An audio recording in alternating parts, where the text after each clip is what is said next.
অন্যতম নাট্য সংগঠন যাক নেকি মঞ্চ সৰুপেটা বুলি সকলে জানে আৰু এই মঞ্চ সৰুপেটাই আজি দ্বিতীয়বাৰৰ বাবে যি ৰাষ্ট্ৰীয় নাট সমাৰোহ আয়োজন কৰিছে।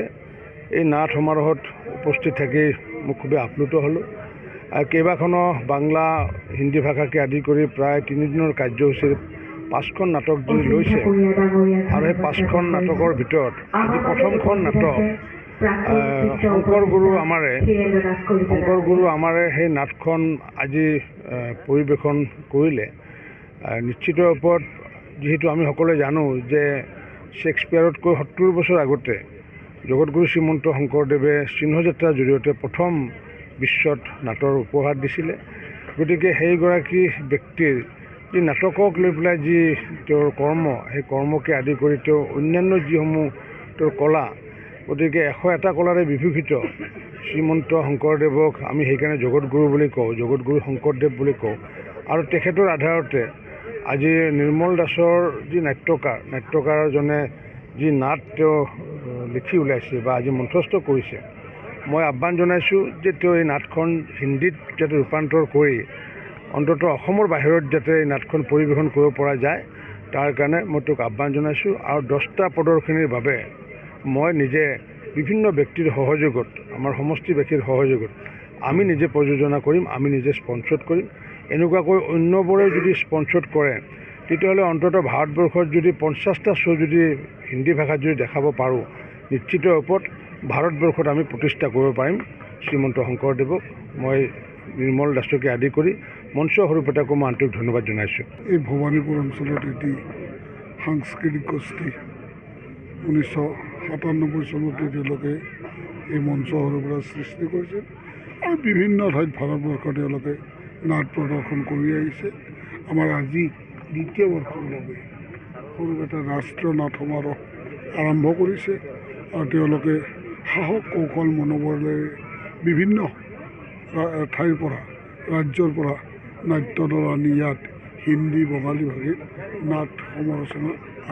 নাটখন আৰম্ভ কৰিছে। আজি 3 দিনীয়া কাৰ্যসূচী। তেওঁলোকক ধন্যবাদ জ্ঞাপন কৰিলোঁ আৰু আজি মই এই চেগতে এই নাটখন উন্মোচনো কৰিলোঁ।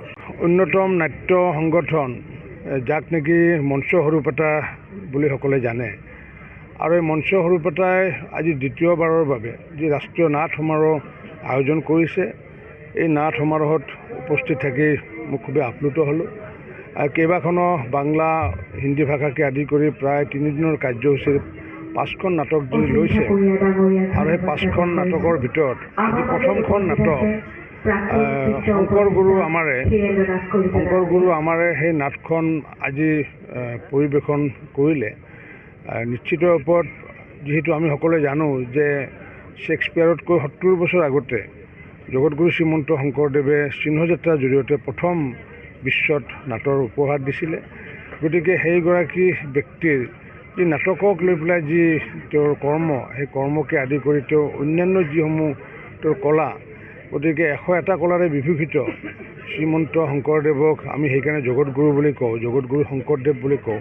আৰু তেখেতৰ আধাৰতে আজি নিৰ্মল দাসৰ যি নাট্যকাৰজনে যি নাট তেওঁ লিখি ওলাইছে বা আজি মঞ্চস্থ কৰিছে, মই আহ্বান জনাইছোঁ যে তেওঁ এই নাটখন হিন্দীত যাতে ৰূপান্তৰ কৰি অন্ততঃ অসমৰ বাহিৰত যাতে এই নাটখন পৰিৱেশন কৰিব পৰা যায়, তাৰ কাৰণে মই তেওঁক আহ্বান জনাইছোঁ। আৰু 10টা প্ৰদৰ্শনীৰ বাবে মই নিজে বিভিন্ন ব্যক্তিৰ সহযোগত, আমাৰ সমষ্টিবাসীৰ সহযোগত আমি নিজে প্ৰযোজনা কৰিম, আমি নিজে স্পন্সৰ কৰিম। এনেকুৱাকৈ অন্যবোৰে যদি স্পন্সৰ কৰে তেতিয়াহ'লে অন্ততঃ ভাৰতবৰ্ষত যদি 50টা শ্ব' যদি হিন্দী ভাষাত যদি দেখাব পাৰোঁ, নিশ্চিত ওপৰত ভাৰতবৰ্ষত আমি প্ৰতিষ্ঠা কৰিব পাৰিম শ্ৰীমন্ত শংকৰদেৱক।